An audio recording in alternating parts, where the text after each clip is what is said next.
Evo nas u Koprivnici u jednoj zanimljivoj radionici, s nama je Tomislav Glavica. Pa evo Tomislav, reci nam o čemu se ovdje zapravo radi, gdje se nalazimo?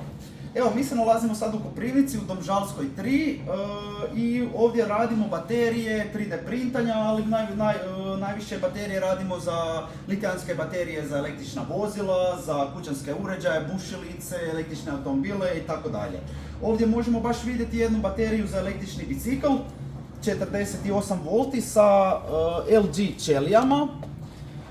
To bude jedna malo jača baterija gdje bude stranka imala domet preko 60-70 km, ali na velikoj snazi, znači bude se mogla voziti.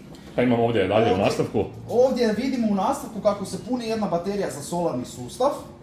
Trenutno ju hoću napuniti da mogu napraviti test, da vidim kako se ponašaju ćelije tokom pražnjenja. I poslije toga ide u kućište, stavljamo i dopremamo stranci. Ovo je zapravo znači nekakav tvoj radni prostor. U izradi trenutno, ali da. Kaj se ovdje radi u nastavku?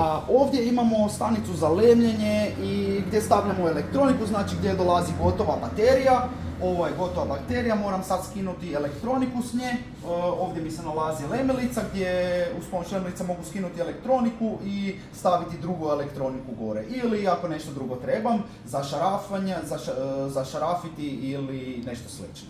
Odlično, super, hvala ti, čini se jako zanimljivo i vjerujem da možeš pomoći svima koji imaju električne automobila ili bilo kakvu potrebu za baterijom, jel' tako? Hvala, ja isto se nadam da će moći doći ljudi ovdje da im napravimo nešto puno bolje i puno jače nego što su imali, da će otići zadovoljniji nego prije.